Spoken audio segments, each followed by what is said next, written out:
Un petit résumé sur le neurone et d'une manière générale le système nerveux. Alors la cellule dans le système nerveux, et donc il y a des cellules nerveuses, des neurones, et les neurones sont des cellules hautement spécialisées. Ce sont des cellules qui vont transmettre le message. Quel message? Eh bien le message nerveux. Un neurone, la cellule nerveuse, et c'est une cellule un peu spéciale qui présente plusieurs parties. Donc nous avons un corps cellulaire, ça correspond au cytoplasme général, donc avec le noyau et des organites. Nous avons des petits prolongements que sont les dendrites et qui se trouvent autour du corps cellulaire. Nous allons voir l'image dans un instant. Et dans un neurone, en plus de ces petits prolongements, nous avons un prolongement principal et il y en a seulement un seul. Donc vous voyez bien que c'est au singulier, un axone pour un neurone. Et nous avons à la fin de l'axone des terminaisons axonales. Et parfois oui, parfois non, nous avons autour de l'axone des lipides qui constituent une isolation et c'est la gaine de myéline. Mais je rappelle que tous les axones n'ont pas de gaine de myéline. Les axones qui en ont, on parle d'axones myélinisés. Et quand un axone n'a pas de gaine de myéline, et ça existe dans le corps, on parle d'axones amyélinisés pour désigner tout simplement qu'il n'y a pas de myéline. Les autres cellules du système nerveux, dans le système nerveux, il y a donc des neurones qui sont capables de transmettre un message, qui ont des dendrites, un axone, et d'autres cellules qu'on appelle des cellules gliales. Comme je l'ai dit dans la vidéo précédente, ce ne sont pas des cellules nerveuses et ce ne sont pas des cellules qui vont transmettre de messages, mais le rôle de ces cellules gliales, ça sera la nutrition et la protection des neurones. Le rôle des cellules gliales, ça sera la formation de la gaine de myéline, quand il y en a, et on va voir que certaines de ces cellules gliales vont faire partie du système immunitaire, donc ils vont protéger les neurones contre les microbes, on utilise le nom de microglies, et le maintien de l'équilibre ionique. Nous allons voir que les cellules nerveuses, les neurones ont besoin du sodium et du potassium justement pour la transmission du message nerveux. Et c'est les cellules gliales qui vont fournir ces ions-là. La myélinisation va se faire également par des cellules gliales. Nous avons deux types de cellules gliales qui font la myélinisation.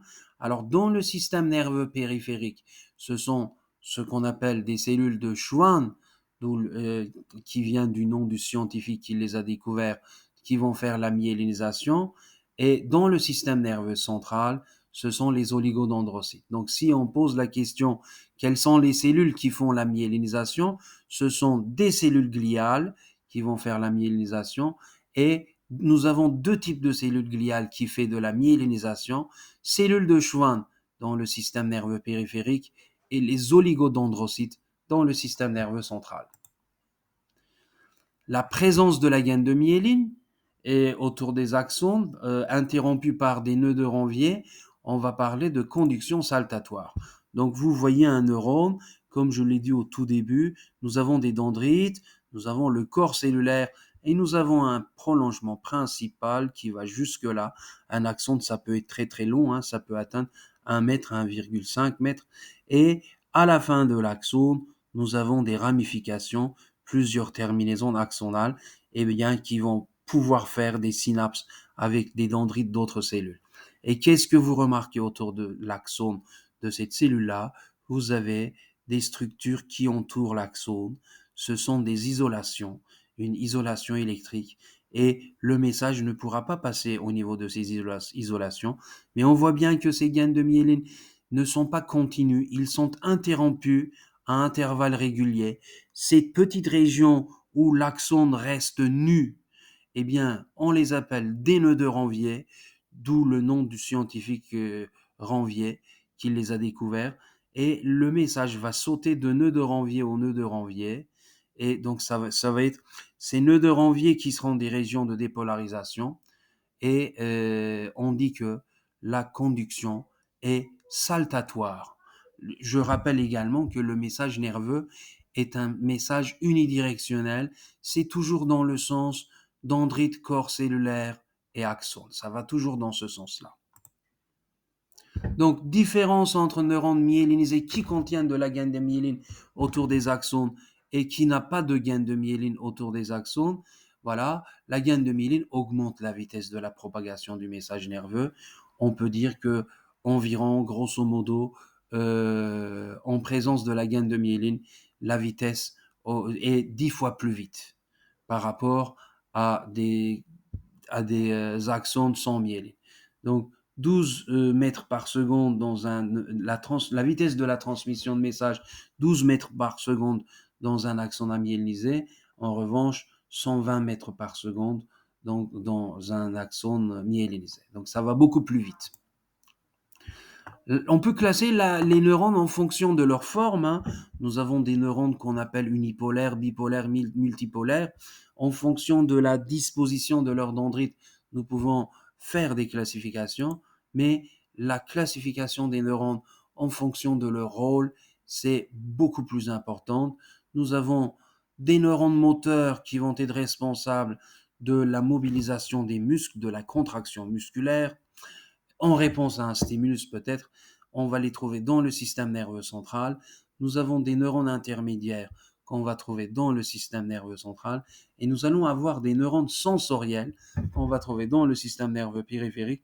Et je rappelle que les neurones sensoriels, le rôle des neurones sensoriels, ça sera d'apporter des informations venant de l'extérieur jusqu'au centre nerveux, voilà.